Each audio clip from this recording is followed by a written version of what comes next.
This is just the beginning of what is going to be the most dominant offense in the Mahomes era. We quickly learned that Xavier Worthy is going to be a difference maker for this team. He touched the ball 3 times and every time resulted in a touchdown or a first down. His first time touching the ball on a wraparound, running 21 yards past everyone into the end zone, just zipping past every defender. He ran a 4-2-1 and we saw that by the very first time he touched the ball. This offense is going to be completely different than last season. Last season, they struggled to score over 20 plus points, and in the first game, already passed that, but they also had 2 drop passes that could have been touchdowns, one to Juju and one to Pacheco. I also feel like if he caught that, he would have scored. The game wasn't as close as the score was, but it was an incredible first game and a great way to start the season. The Chiefs also had rookie Kingsley Sumatai start on the offensive line, and he held his own. He is very athletic and will be a huge help protecting Mahomes. The one interception for Mahomes was questionable, though. He really didn't have to force that pass, and that's something we've seen him do, which can lead to interceptions, but thankfully in the end it didn't matter. The defense picked up right where they left off and showed they are still going to be one of the best defensive groups in the league. The fumble recovery right in the red zone was great. It's very unfortunate that the offense couldn't get a touchdown right there. That's something that just needs to happen, but I believe that was where Juju dropped the pass on 3rd down. Juju, I don't think he'll be playing very much when Hollywood Brown comes back. He was just dropped from the worst offense in the league, but I don't mind him on the roster since he's familiar with Andy Reid and the playbooks and Mahomes. Just has to catch those passes when he gets it thrown his way. We got a very small sample size of what the potential of this offense will be once fully healthy. Xavier Worthy and Hollywood Brown are going to be difference makers compared to last season, mainly by their ability to get behind the defense with their 4-2 and 4-2-2 speed. Mahomes hasn't had speed like this since Tyreek got traded, and now that he has both of them while also having Rashid being the number 1 receiver, also having Kelsey in a strong tight end group producing as well, this offense has a very high ceiling and is going to do much better than last year. Rashid Rice really looked like a number 1 option in the game against the Ravens as well. He picked up right where he left off, having over 100 yards but no touchdowns. Towards the end of last season, he was Mahomes' favorite target and was looking just as that against Baltimore and will continue throughout the year. Xavier Worthy's speed is going to be such a problem for defenses. He has the best quarterback in the league throwing him the ball where only Xavier can catch it. We saw the miscommunication on the Ravens defense that led to him being wide open, but there was a ton of snaps where he didn't get the ball, but he was covered one-on-one and ran clean routes with nice footwork, creating a ton of space. Xavier is going to be a problem for the league, and the rest of the league is looking at the Bills wondering why they let the Chiefs draft him. The thing about Xavier Worthy being on the Chiefs is he has Andy Reid designing the plays for him. The possibilities for what Reid is going to scheme up for Xavier is endless, and we are already seeing that. The first play he touched the ball, he runs past everyone for a touchdown, making it look easy. Worthy made the most of his opportunities, hauling in 2 passes, including a 35-yard touchdown pass from Mahomes in the final quarter. He also scored the Chiefs' first touchdown of the game with a 21-yard reverse. Known for his blazing speed, he set the combine record with a 4-2-1 second 40-yard dash. The Ravens were so focused on containing him that Rashid Rice found room to thrive, leading to 7 catches for 103 yards. Despite missing offseason acquisition Hollywood Brown due to a shoulder injury, the Chiefs' offense didn't miss a beat. Mahomes connected with 8 different targets. Worthy had previously run a reverse play in preseason, fumbling it then, but he told offensive coordinator Matt Nagy during a walkthrough that he'd score on the same play if called against Baltimore, and he backed it up. It's that kind of confidence in big moments that has quickly made Worthy a key player in the Chiefs' high-powered attack. Mahomes spread the ball efficiently, completing 20 passes and keeping the offense running smoothly even without Brown. Travis Kelsey had a quiet game with only 3 catches for 37 yards, but the Chiefs still averaged 7.1 yards per play against a Ravens defense that allowed just 6 yards per play last season. With Hollywood Brown set to return soon, Kansas City's offense looks primed to be more explosive than ever. On the defensive side, the Chiefs bottled up Derrick Henry, who managed just 46 yards, but struggled to contain Lamar Jackson scrambling, allowing him to rush for 122 yards. Nick Bolton had some shaky moments in coverage, but the Chiefs secondary, led by Jalen Watson, Josh Williams, and Trent McDuffie, held firm, even with L'Jarius Sneed traded to the Titans. Ultimately, the Chiefs' speed and versatility on offense were too much for the Ravens to handle. Worthy's impact went beyond his 2 scores, as his deep routes opened up space for Rice and others. The Chiefs' ability to stretch the field and execute Andy Reid's creative play designs is a warning to the rest of the league that the Chiefs is once again a serious serious contender. With Hollywood Brown set to return soon, this offense could reach new heights in the weeks ahead. Chris Jones dominated the Baltimore Ravens' revamped offensive line, leaving a lasting impact throughout the game. Early in the second quarter, Jones lined up alongside defensive end George Karlaftis and positioned himself outside of rookie Roger Rosengarten. In a flash, Jones blew past Rosengarten, sacking Lamar Jackson and forcing a fumble that Felix Anudike-Uzomah recovered. This was a huge play for the former first-round pick. Though Jones has been used all over the defensive line, he has spent time exclusively at defensive end during the 2021 season. He attacked from the inside on that play, but when the game was on the line, Jones shifted to edge rusher, playing a crucial role in the fourth quarter. The Chiefs' defense played 24 snaps over 2 critical drives in the final period, with Jones initially working from the interior. However, on 11 of those plays, he lined up at defensive end, showcasing his versatility. During the game's final drive, which became the talk of the football weekend, Jones was positioned as an edge rusher on all but one play. Despite playing 18 of the 24 fourth quarter snaps in 57 of 80 total plays, Jones admitted he was gassed by the end of the game, which is understandable given that he missed preseason action while recovering from groin and shoulder injuries. Even fully healthy players are still building their conditioning in week 1,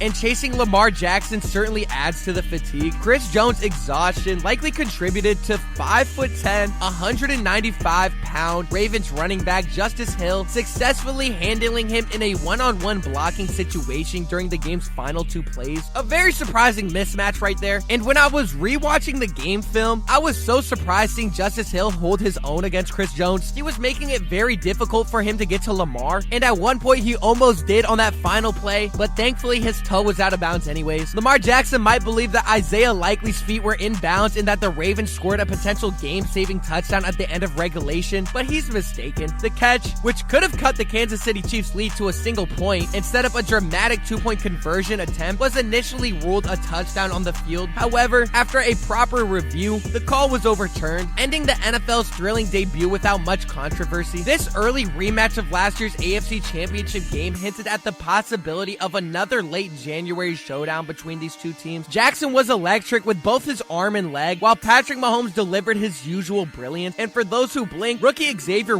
had a breakout performance. The game had no shortage of storylines, and like I mentioned, the Chiefs' offense isn't fully healthy. Once Hollywood Brown comes back, who ran a 4.3 40-yard dash, the speed on this team is going to be so hard for other teams to guard, because you'll have Xavier and Hollywood Brown on the outside running deep routes, creating so much space for Travis Kelce and all the tight ends, and also Rashee Rice slanting in the middle. We saw Rashee Rice get a ton of touches in this first game, and he created so much yards after the catch, so having the 2 deep threats with Rashee Rice working up the field is going to be very scary for other teams to guard, especially when you have the greatest quarterback of all time throwing the receivers the ball. If you made it this far and you haven't already, make sure you go down below and you subscribe and you turn on the notification bell so you never miss a Chiefs video or any video at all. Comment down below what you're looking forward to most for next season. Let me know what you thought about this game. Leave a like as well. I greatly do appreciate it, and I'll see y'all in the next one.